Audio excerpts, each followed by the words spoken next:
Hi, folks. Tom Johnson-Medland here. I want to share a few words and sentiments and photos around our Pocono waters. You know, just because you're a fisherman, that's not the only reason you're concerned about the waters, right? Anybody who's a sportsman, sportswoman who's out in the out of doors frequently and pushing the limit of their physical capabilities, mental and emotional capabilities by being in the wilderness, by being in woods, by being along streams, gets the fact that it's not just about recreation, it's about a sense of well-being, a sense of homeostasis, a sense of groundedness, that human beings need the environment that is all around us to be untouched so that we can find our connection to it. And when an environment is untouched or as untouched as possible, all of a sudden, all of the symbiotic relationships that exist between the tiny, tiny, tiny little things and all the tiny things, and then all of the larger than tiny, and then all of the grand things, we can see that symbiotic relationship and learn about it over time, revealing more about who we are as individuals ourselves in a symbiotic relationship with the environment. But destroying the environment because of our greed is not an acceptable stance. And if you are a fisherman or fisherwoman, right, or if you're a camper or a canoer or a kayaker, an outdoors person of any degree, or somebody who learns and yearns while outside to be next to, sit among, and sit amid nature, then start making noise, right? Because we need our streams to be exceptional value streams, not just for sport, but for the whole environment. I want to share a few words and also some pictures that I've taken. The pictures I'm going to share with you today are photos that I've taken from Paradise Price Preserve, one of my favorite locations for accessibility. And the words are words that I wrote for a press conference that we shared at the beginning of our Pocono waters, but just as relevant today as they were then. So join me in a few words and photos. The place of water in our lives runs deep, obviously. We are mostly dependent on water as a physical component of our lives, but we also depend on water and its displays in nature for a sense of beauty, a sense of radical amazement, of awe, of wonder, and of grandeur. Rivers, springs, lakes, and streams open us to a spiritual and emotional groundedness and homeostasis as we find our place within the world in which we live. We cannot survive without water in our bodies, but also in our hearts and minds and souls as well. Fragile balance are two very important words that we should all hear and recognize as undercurrent of all ecological, environmental, and conservation issues of our day. Watchwords, if you will, of a new movement upon the earth. The vast and rapid degradation of all weather systems due to upsetting of this fragile balance by climate change should be a tolling of the bells in our ears, causing us to wake up, tolling in our hearts and our minds for us to pay attention. Our human impact on our dear planet needs now be under an ever more watchful eye, like at no other time in our human history, because we stand at the confluence of generations of selfish despoiling and plundering of her resources. Gone are the days when we could pretend that our greedy, swarming presence on her surface had no effect. Every little thing we do has an effect across the whole, exponentially, and will continue to mount in influence as populations grow and natural systems degrade. Water has deep value in our lives as individuals. In our bodies, we need it to support life. 60% of the adult human body is composed of water, and purer water supports purer cellular development in that body. But it also supports health as we clean ourselves and remove harmful bacteria and microbes from our skin.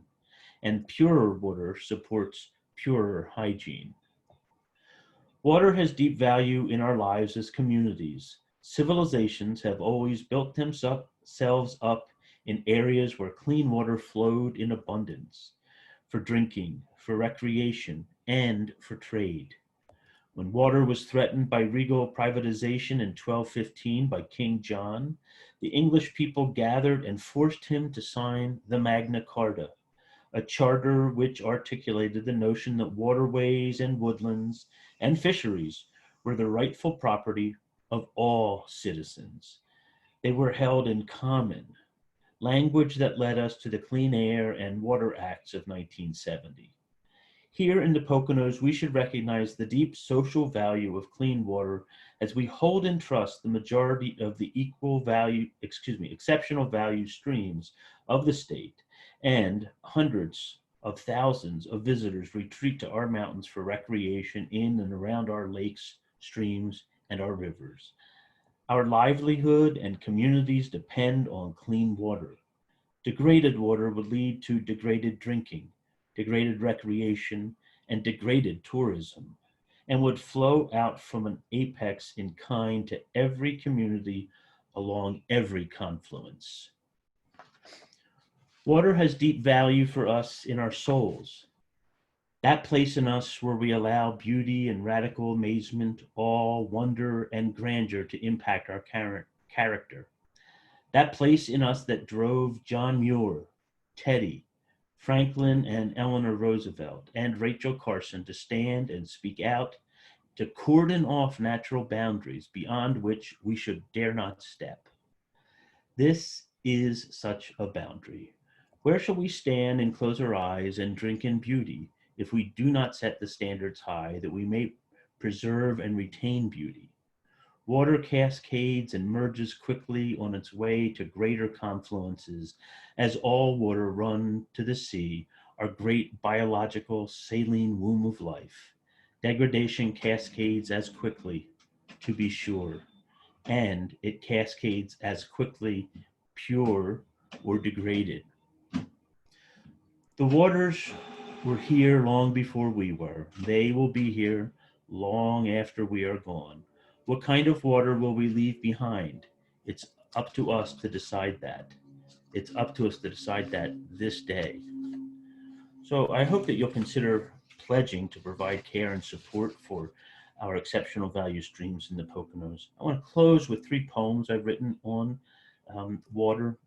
Water is an essential piece to life, but it's also a great piece of in our artistic renderings of life because it reminds us of our connection to nature. And so these are 3 pieces from my past books, volumes of poetry. This is called The Power of Waters.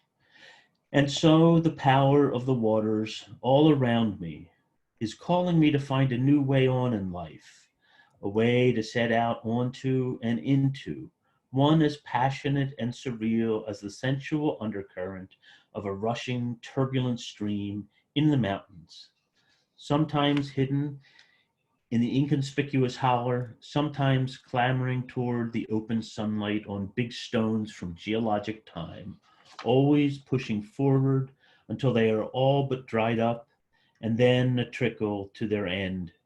Power and dissipation ramble from one and the same source. In another poem, The Song of What a Soul Needs. It must be planted with a gentle mountain song, one from meadows of mornings, perhaps Copeland's Appalachian spring, watered with a fine and molecular water splashed from a rising rainbow, taking to the horizoned moon, fly just hanging on the lip, nursed on routine mouthfuls of an IPA or with the aromatic hints of an oaky bourbon, chest deep in water with no fish on, only one perfect cast following after another, and the smell of wood fire on the wind.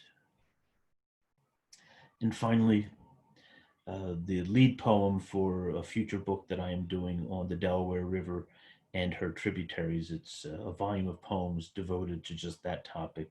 This is one of my earlier 1995 poems that has traveled with me in almost every book of nature poems that I've done and will be the title piece for this upcoming book. It's entitled River Bending, and it is of the Delaware. We are not here long enough to watch the river change her shape, but she does. I have felt it. We can see her swell and dry, but we do not get to see her curl and cut and grow old. She is an old thing. She goes back 1,000 years. We cannot see all the changes, but we can feel them. They are in there. And so, my challenge to you today is to stand tall as a citizen, to speak about exceptional value streams with those people around you, encouraging them to speak to legislators about, number one, maintaining exceptional value streams, that level of standard, and not allowing streams to degrade. Secondly, talk to them about the elevation of the standards for all streams and trying to move streams to a more pure sense. Requires a little thinking, a little planning, and a little work together, but it can be done. We have seen this. The time that was from 1970 to about 1980, the changes that occurred because of the Clean and Air and Clean Water Acts were amazing. So we know that our ability to work hard towards these issues can change them. Finally, take the pledge. Take the pledge yourself. Stay connected to our Pocono waters and get involved in sharing just valuable educational tips and also your passion and your love for nature, in particular, exceptional value streams and the woodlands of our Poconos, but for all of nature and for all of her many faces that are beautiful, that provoke a sense of wonder and grandeur in us, that open us up to awe and radical amazement. These are very, very powerful things.